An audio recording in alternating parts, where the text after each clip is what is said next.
What's up gamers, DreamcastGuy here, reviewing today H1Z1 Battle Royale.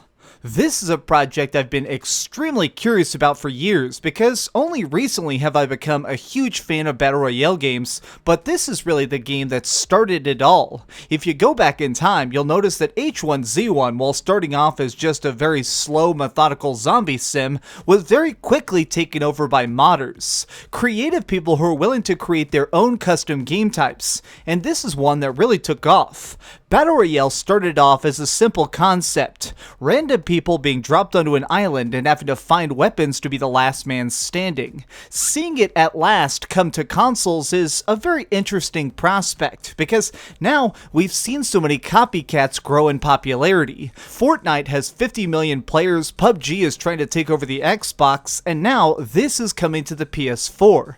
After spending a lot of hours playing it during the closed and now open betas, I can say that this fits into an interesting spot right in the middle. It's not really worried about realism, but it does have some realistic weapons. It doesn't worry about being cartoonish, but it does have some cartoonish physics. Because of that, I have to say I really loved it more than I thought I was. From the initial gameplay, this looked like it was going to be a little bit too serious, and it's not. This is almost silly in just how much it's able to be fast and really kind of sloppy in a good way. So let's back up a tiny bit for those who have never ever tried a Battle Royale game. The concept is simple. 100 players are thrown out of a plane to try and parachute onto an abandoned piece of land. It's your job to then scrounge about looking for any equipment you can. This could be stuff like backpacks, machine guns, and every piece of gear you're going to need to be the last man standing. There can only be one winner per round,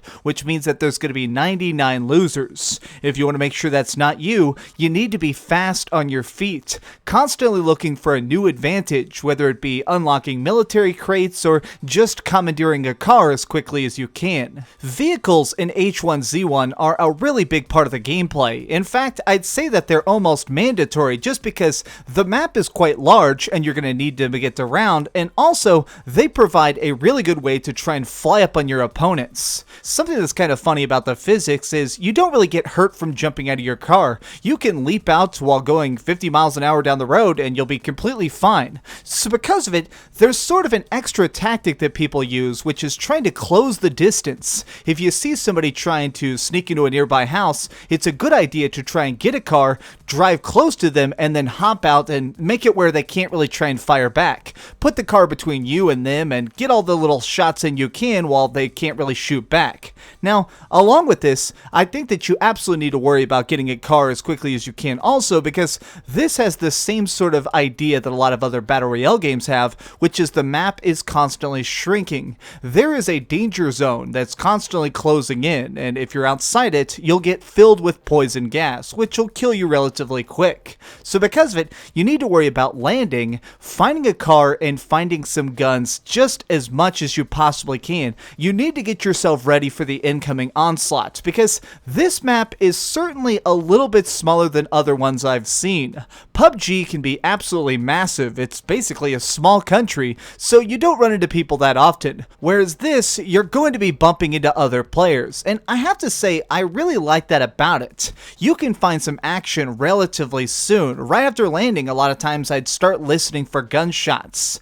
The audio as to how it tells you where people at is a little bit inaccurate. It's hard to discern exactly where people are because the explosions always sound like they're really close. You kind of just need to use the sound effects as a general guideline to figure out where people are at. That way you can sneak up and fight two people at once while they're trying to kill each other. I want to talk for a second here about the guns, because this is probably the thing that's my favorite about it. They certainly leaned a little bit closer to the idea of Fortnite in this aspect, in that guns are very simplistic. You pick them up, they don't have any mods, they're not really complicated, and each one is very self-explanatory. self-explanatory. If you pick up something like an Uzi, you know it's going to be very quick rate of fire, but not super accurate. Whereas a shotgun can do stuff like really hit people hard as long as they're already in your face. But then they threw in some really crazy stuff like a crossbow that fires explosive bolts. This thing is hilarious. I love picking it up because it just makes it where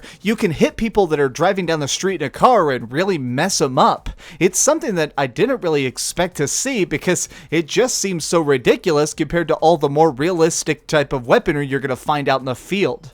I do think that it was a good idea for them to make everything so really straightforward. There's not anything that's really off the wall. There's not really a laser gun or anything that's going to try and complicate things. For the most part, everything works exactly the way you would think, and so because of it, it's really easy to learn the entire rules of this game. Probably within your first 2 matches, you're going to completely understand every single piece of gear and weapon, and I think that's a huge credit to the designers. Going for simplicity is really smart because now it makes it where when I land, I'm not having to worry about how I think a weapon will behave. Instead, it's just about trying to find the guns I like. Something else that I thought was really interesting about this is gear has a bigger effect on you than it does in other Battle Royale games. For example, if you pick up shoes, they're not just good for armoring your feet. Instead, they make it where you can run faster. Combat boots make it where your feet are getting more grip, and so therefore you travel at a better speed, and you're going to really need that when you're trying to close the distance. Shotguns are very deadly, so if you have some combat boots, you can even quicker get right up in somebody's face and blow them away. I doubly like this for times when I was getting wounded and I needed to retreat a tiny bit, running behind a nearby building to bandage myself. Something else that I thought was really cool is the fact that backpacks have a much better use. They're not just something to make it where you can carry more armor. Instead, they're needed to carry extra weapon slots. You can by default carry up to 2 weapons, but if you get a backpack, you can now carry 4 separate weapons, along with tons more ammunition. It makes it where you really need to be careful to try and find a backpack, body armor, and a helmet all before you try and start looking for other players, because you will be at a severe disadvantage if you don't find all of these before you start rushing into battle. I like all this because it really makes it where everything has an actual importance to it. When you're finding this extra gear, it's going to do stuff like make it where you can take extra hits to your chest or head, but along with that, it makes you stronger than your opponents who are less equipped. Now, the last thing I want to cover here is the microtransactions, because that's of course going to be a part of this. This game is free to play, meaning that you can download it right now and play the entire game as many hours as you want, and the entire thing is right there for you to experience. But there are microtransactions that provide some cosmetic-only benefits. Now, what's kind of odd about this is they made it where you can really customize every single part of your gear, including the weapons you pick up.